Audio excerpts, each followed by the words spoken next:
Right, it's a pleasure for me to start this session, and I'm going to start perhaps where most people learn to swim first of all, and that's either when they're at school age or indeed at school. And I'm just going to try to address this in a very open way and raise some issues. First of all, why do it? Why learn to swim? Well, we think that swimming gives you a life skill. It's something that you can take through you into life. It enables you to do lots of things that you wouldn't do normally. And I'm probably talking to an audience that can see the benefit of swimming to the wider community. But I think when you're trying to work with public authorities, sometimes you have to explain why it's important to get this life skill into young people. To me, it's a life skill. It's like walking, it's like talking, and it's like riding a bike. It's one of life's skills that will stay with you for the rest of your life. Today, increasingly, local authorities and public authorities around the world are increasingly concerned about their communities becoming more active, about healthy lifestyles. Why? Because of the escalating cost of healthcare, which is all getting too much. We're all living longer, that's the good news, which probably means we're all going to have some problems as we get older, and swimming can be part of a healthy lifestyle. It opens the door to many different activities: rowing, canoeing, just having fun in the countryside, and of course swimming itself. But what has been shown repeatedly in studies around the world by brighter people than me is that people who swim and are more active achieve more at school academically. And there's a school developed in my country, in the United Kingdom, in London, which is, its whole philosophy has been built around sport.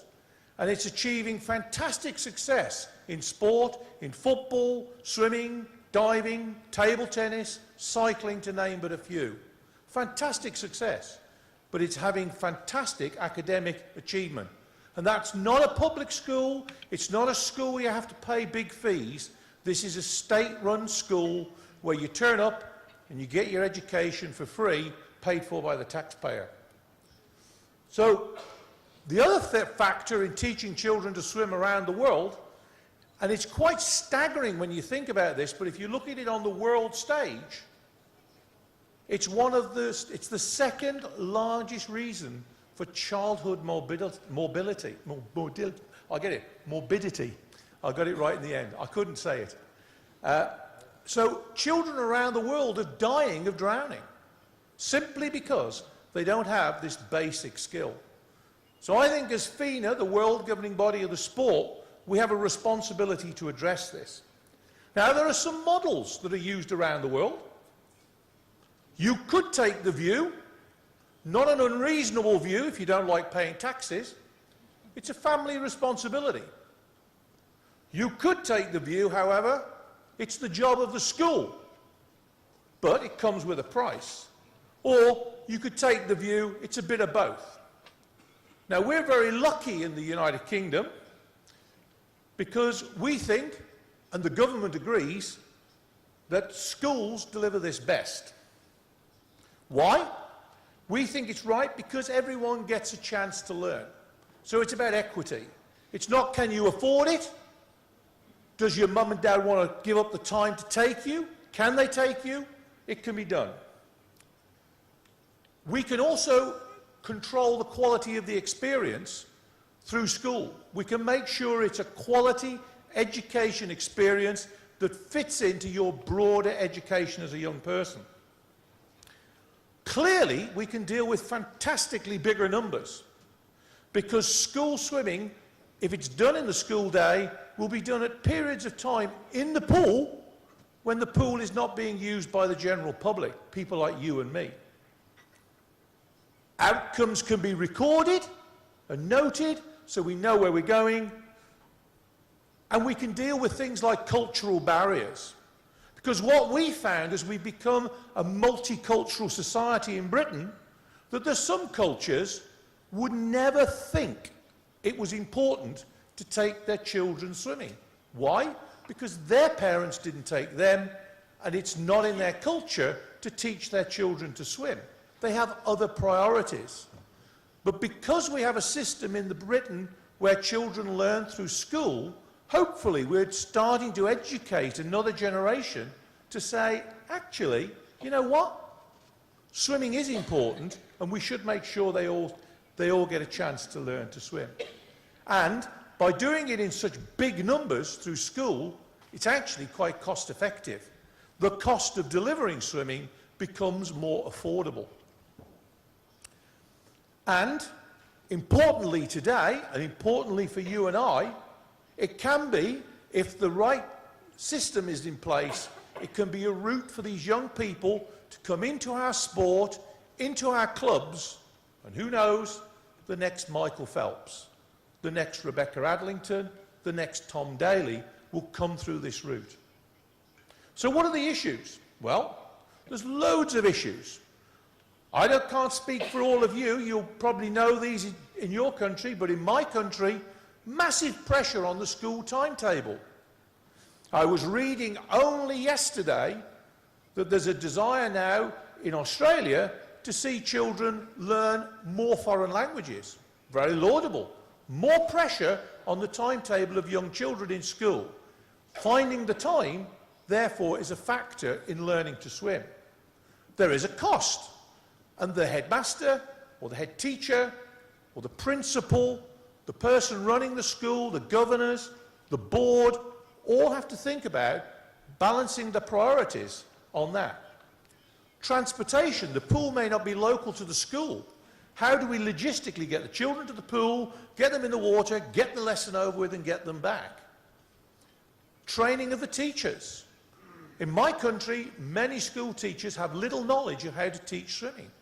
So we have to deal with that as an issue and make sure that the school teacher has that knowledge to give that quality experience. And the numbers of children in the pool compared to the teacher is also a factor. In some countries, they are enormous classes. And therefore, we have to give the teacher the skills to deal with those numbers.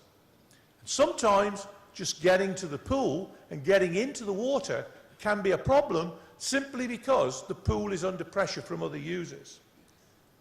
And we believe, with all this, all these issues, there is a need for us to drive a systematic approach to school swimming. And I challenge you as federations within FINA to develop similar, bespoke, tailored, systematic approach to teaching children to swim. How can we help as federations? Well, you should be lobbying central government, public authorities, schools, local authorities, regional authorities to ensure swimming is on the curriculum, that it's there to be taught. It's as important, in my view, as the ability to read, the ability to write, the ability to do mathematics. It's that important. It's a life skill, and we should be stressing that. If it's not possible to ensure that everyone can get swimming, we have to make sure that there is affordable access to swimming lessons. We cannot put the price of swimming lessons as a barrier to young people getting them. We have to make sure that there's appropriate training in place for the swimming teacher, for the school teacher. And I would argue that's our responsibility to provide that training. We've got the expertise, we've got the skill. We train thousands of school teachers every year to teach swimming, to give them that skill. And we need to develop systematic learning programs tailored to our local needs. So we're telling the schools how to teach swimming, how to develop the young people, and providing systematic schemes of learning. You wouldn't start with a primary school teaching mathematics by starting off with second-order differential equations. Similarly, if you're teaching children to swim, you start from the basics and work up. So it's important that we, as the experts, provide that guidance. And we also need to ensure that there's a clear and definable pathway to our clubs. This should not go on in isolation in our sport. The British solution. I hear you go, oh, not again. We've been giving the world the British solution for years, and look at the mess we created. Oh, God almighty. Half the wars in the world are down to us, I think, and our history. But that's another story. And the Chinese remind us, by the way, just because he's in charge today. Swimming is in the curriculum. There's been a curriculum review in my country, and interestingly, swimming's in. I hasten to add that football is not. I hasten to add neither is athletics. Swimming is in the curriculum. Every child has to be able to swim 25 metres, tread water, and have a good knowledge of water safety. Very basic, but it's important. There's teacher training available through us, as I mentioned earlier. Generally speaking, children learn between the ages of 7 and 9. And I think that's important because that's when children are most receptive to learning to swim. And it's a good time to do it. Increasingly in my country, it's done in partnership between the pool operator and the school. Very often the school is happy to pass the role on to the pool because they feel there's more expertise there. And we have developed, it's our own, national Learn to Swim programme, which you can pick up and you can use, and it's available. And we help people, we train people to deliver that programme. And we provide recognition awards, what you might call certificates and badges, which says, I can now swim 25 metres, I can swim 100 metres, I can swim 50 metres. And we sell 2 million of the little buggers those awards, and we make a lot of money out of it. Thank you very much, which we invest back in our sport. So we sell 2 million badges to children every year and say, congratulations, you can now swim. And we make some money. 80% of children in the UK, when we did a decent research study, learnt to swim at school, which is a good number. But we're not happy. We're not happy for 2 reasons. We think that number is dropping because of some cutbacks through the current austerity in public spending. And in our view, that number's still too low, and we need to push it harder. And we did, in fact, get it up to 82%, and we were going upwards until somebody pulled the plug out of the European economy. But we're still committed to getting back to those sort of numbers in the future. The other important thing in Britain is that more and more people with disability, to be correct, Sam will tell me off for disabled children, won't he? Children with disability are often now put through mainstream schools. We don't have specialist schools for people with disability. Therefore, they have to be dealt with, and it's very easy to deal with them in a school situation. And they don't have to just sit there and watch, they can participate in the lesson.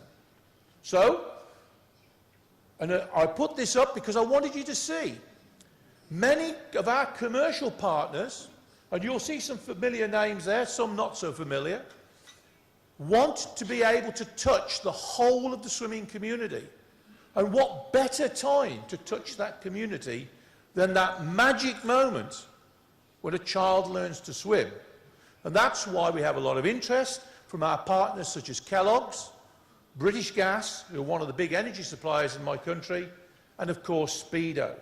So they are really interested to work with us and invest in these programs, and Kellogg's particularly have helped us with a lot of this work, because this is a magic moment when they can touch families, touch the children, and really influence their thinking about Kellogg's at a critical point when it's good news. Got it? So my simple proposition is, to you and to FINA, is that every child should have the right to learn to swim and to be stimulated to enjoy this happily this activity for life. And I believe we should all work together as one to achieve that objective. Thank you for listening.